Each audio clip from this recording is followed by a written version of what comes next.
Hello, good morning. ഇത് കണ്ടില്ലേ, ഇതെൻ്റെ ഒരു വള്ളി റോസയാണ്. നല്ല ഭംഗിയുണ്ട്. ഇതിൻ്റെ പൂക്കൾ കാണാം. ദാ അതിൻ്റെ പൂക്കൾ പിരിഞ്ഞിട്ടുണ്ട്, കണ്ടോ? നല്ല ഭംഗിയുണ്ട്. കൊലയായിട്ട് കൊല കുത്തി പൂക്കുന്ന ഒരു റോസയാണ്. ചെറിയൊരു സ്മെല്ലുണ്ട്. പിന്നെ ഒരു വീഡിയോയ്ക്കകത്ത് കണ്ട പോലെ ഇത് അവർ പറഞ്ഞിട്ടുണ്ട്, ഇതിന് ഇങ്ങനെ ഈ തണ്ടാണെങ്കിൽ ഇതിനെ ഷേപ്പ് ഇങ്ങനെ കെട്ടിക്കൊടുക്കണം. കെട്ടിക്കൊടുത്താൽ പുതിയ ഷൂട്ട്സ് വരുമെന്ന്. ശരിയാ, പോലെ ഞാനിത് മേപ്പോട്ട് കെട്ടിക്കൊടുത്തായിരുന്നു. പിന്നെ ഞാൻ അതിനെ ഇറക്കി ഇങ്ങനെ തൂക്കിയിട്ടു. അപ്പോൾ ഷേപ്പിലായില്ലേ.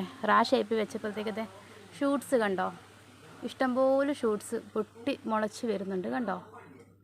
എല്ലാത്തിനും ഷൂട്ട്സ് വരുന്നുണ്ട്. ഇപ്പോൾ പുതിയ ബ്രാഞ്ചസൊക്കെ വന്നു. ഇവിടുന്നേയും പുതിയ ബ്രാഞ്ചസൊക്കെ വന്നിട്ടുണ്ട്, ഇവിടുന്നേയും വന്നിട്ടുണ്ട്. അങ്ങനെ ഇഷ്ടംപോലെ ബ്രാഞ്ചസൊക്കെ വന്നിട്ടുണ്ട്. അപ്പം എല്ലാവരും അവരുടെ ഈ ബ്രാഞ്ചസൊക്കെ ഇങ്ങനെ ഒന്ന് വളച്ച് കെട്ടിക്കൊടുത്താൽ മതി. അപ്പം ഈ നോട്ട്സൊക്കെ അല്ലേ, ഈ ചെറിയ നോട്ട്സൊക്കെ അവിടെ നിന്നൊക്കെ പുതിയ ഷൂട്ട്സൊക്കെ വന്ന് തുടങ്ങും. ഞാൻ ഇതുപോലെ കെട്ടിക്കൊടുത്തായിരുന്നു. അപ്പം ചെറിയ ഷൂട്ട്സ് ഇതിൽ വന്നിട്ടുണ്ട്. അപ്പോൾ എല്ലാവരും അങ്ങനെ ചെയ്യണം. അപ്പോൾ റോസപ്പൂ എല്ലാവർക്കും ഇഷ്ടപ്പെട്ടോ? നല്ല രസമല്ലേ കാണാൻ? നല്ല ഒരു നമ്മൾ സമ്മർ സ്നോ വൈറ്റ് അല്ലെങ്കിൽ ബ്രിട്ടീഷ് ക്യൂ എന്ന് പറയാം. ബ്രിട്ടീഷ് ക്യൂവിൻ്റെ ഒക്കെ പോലെ ഇരിക്കും. പക്ഷേ പിങ്ക് ഷെയ്ഡ് ഇല്ലെന്നേ ഉള്ളൂ. നല്ല ഭംഗിയുണ്ട് കാണാൻ.